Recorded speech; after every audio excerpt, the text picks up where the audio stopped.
पालघर जिल्ह्यातील डहाणू तालुक्यातील चडणी ग्रामपंचायत हद्दीतील सुकड आंबा शिरसुनपाडा येथे जलजीवन मिशन अंतर्गत पाण्याच्या टाकीचा स्लॅब कोसळून त्यात 2 मुलींचा दुर्दैवी मृत्यू झाला होता व एक मुलगी गंभीर जखमी झाली होती।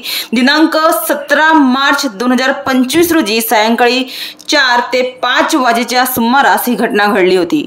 चडणी ग्रामपंचायत हद्दीतील सुकड आंबा शिरसुनपाडा येथे हर्षला पागी आणि संजना प्रकाशराव या 2 मुली पाण्याच्या टाकीवर खेळत असताना टाकी कोसळून त्या मृत्युमुखी पडल्या होत्या। यासाठी स्थानिक ठेकेदार आणि अधिकारी यांच्या निष्काळजीपणामुळे चडणी ग्रामपंचायत हद्दीत ही घटना घडल्याचा आरोप करण्यात आला होता।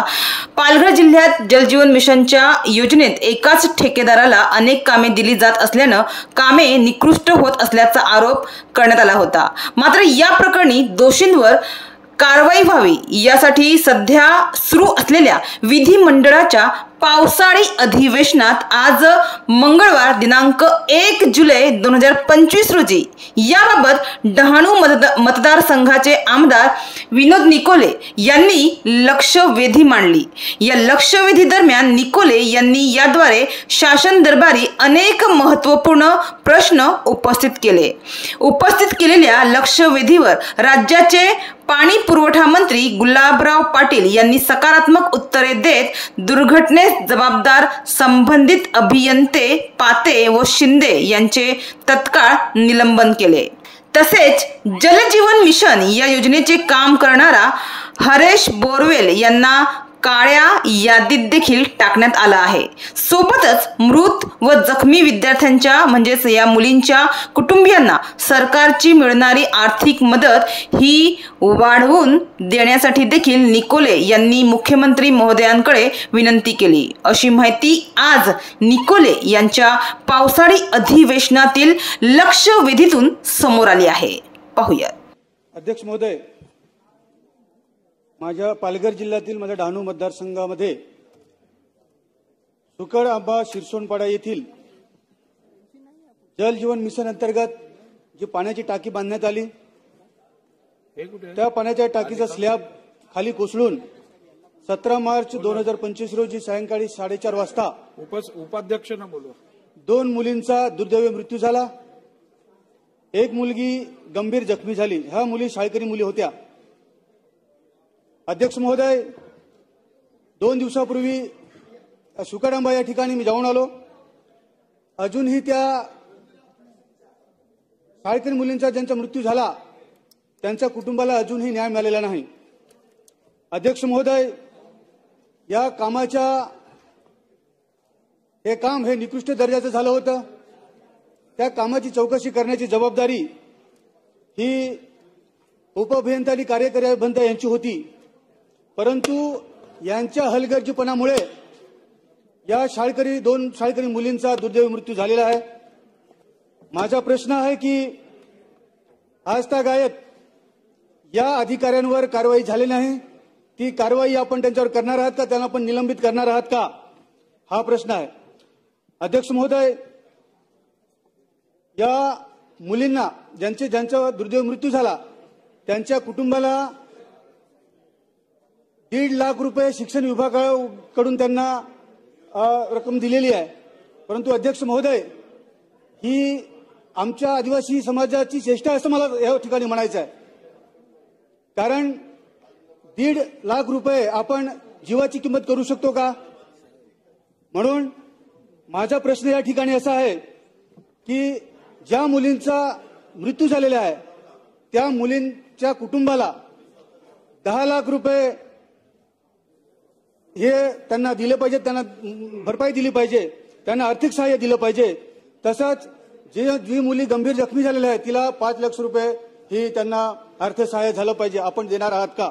हा दुसरा प्रश्न आहे। त्याचप्रमाणे ज्या कंपनीने ज्या ठेकेदाराने हे काम घेतलं होतं आणि निकृष्ट दर्जाचं त्यांनी काम केलं तर यांच्या हलगर्जीपणामुळे या 2 मुलींचा जीव गेलेला आहे, त्या मरण पावलेल्या आहेत, तर यांच्यावर मनुष्यवधाचा गुन्हा दाखल आपण करणार आहात का? असे माझे 3 प्रश्न आहेत अध्यक्ष महोदय।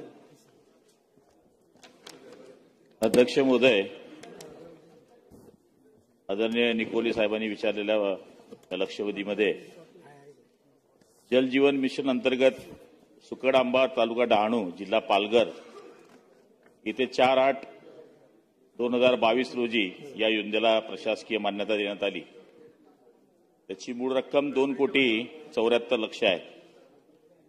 सदर योजनेचा कार्यारंभ आदेश हा 13/10/22 हरेश बोरवेल्स या कंपनीला हे काम देण्यात आलं। त्याची मुदत ही 18 महिन्याची होती। अध्यक्ष महोदय, आदरणीय आमदार महोदयांनी सांगितल्याप्रमाणे ही 34,000 लिटर ची टाकी 12 मीटर साठवण टाकीचं 95% काम पूर्ण झालंय। पण जलजीवन मिशन अंतर्गत जी स्लॅबची लगतची लँडिंग होती ती कोसळल्याने 2 मुलांचा मृत्यू या ठिकाणी झाला। अध्यक्ष महोदय, आणि 1 जण जखमी झाला। सायंकाळी 6 वाजेच्या सुमारास ही घटना मुलं तिथे खेळायला गेले असताना ही घडली। कंत्राटदाराच्या कोणत्याही या ठिकाणी लक्षात न आल्यामुळे सदरहू या योजनेस कंत्राटदारावर आपण गुन्हा सुद्धा दाखल केला। त्याला तो कंत्राटदाराला अटक सुद्धा करण्यात आली। अध्यक्ष महोदय, कासा पोलीस स्टेशनमध्ये त्याच्यामध्ये अटक करण्यात आली। तात्काळ कारवाई म्हणून आपण या ठिकाणी कंत्राटी कनेक्शन ती तेजस सख्खे याला निलंबित केलं। अध्यक्ष महोदय, त्याचबरोबर त्याची सेवा सुद्धा समाप्त करण्याचे आदेश या ठिकाणी अध्यक्ष महोदय दिलेले आहे। आदरणीय आमदार महोदयांनी सांगितल्याप्रमाणे या दोघा मुलांना संचालक शिक्षण पुणे यांच्या मार्फत जे नियमाने 1.5 लाख रुपये देण्यात येतात ते या ठिकाणी त्यांच्याकरता आपण प्रस्ताव सुद्धा पाठवला। पण त्यांनी म्हटलं ते खरं आहे की 1.5 लाखामध्ये कुठल्या गोष्टी होत नाही। पण आमदार महोदय, आपण मुख्यमंत्री महोदयांना विनंती करून मुख्यमंत्री फंडातून त्यांना आणखी काही पैसे देता येतात का? ही बाब आपली सत्य आहे की 1.5 लाखामध्ये कोणत्याच कुटुंबाचं भलं होऊ शकत नाही किंवा भरपाई होऊ शकत नाही। पण जो नियम आहे 1.5 लाखाच्या वरती आपण देऊ शकत नव्हतो। तरी सुद्धा आपण माननीय मुख्यमंत्री महोदयांना ही या ठिकाणी विनंती करू, नंतर विचार आपण काय असलं तर। आणि त्याचबरोबर संबंधित जो कॉन्ट्रॅक्टर आहे हरेश बोरवेल्स याला काळी यादीत टाकण्याची शिफारस जिल्हा परिषद पालघरकडे आपण केलेली आहे। आपण जे मंत्री महोदयांनी उत्तर दिलं त्याच्यामध्ये बाह्य यंत्रणेमार्फत भरलेल्या अभियंत्याची आपण त्यांना निलंबित केलेलं आहे। परंतु 100% जबाबदारी ही तेथील उपअभियंता आणि कार्यकारी अभियंता यांची होती। त्यांच्यावर अजूनही आपण कारवाई केली, निलंबनाची कारवाई करावी अशी माझी मागणी आहे। अध्यक्ष महोदय, माननीय आमदार महोदयांनी सांगितल्याप्रमाणे कार्यकारी अभियंता जिल्हा परिषद पालघर आर पाध्ये, उपअभियंता डहाणू BK शिंदे यांना मी तात्काळ निलंबित करीत आहे। डहाणूवरून कल्पेश दळवी, विकास समाचार।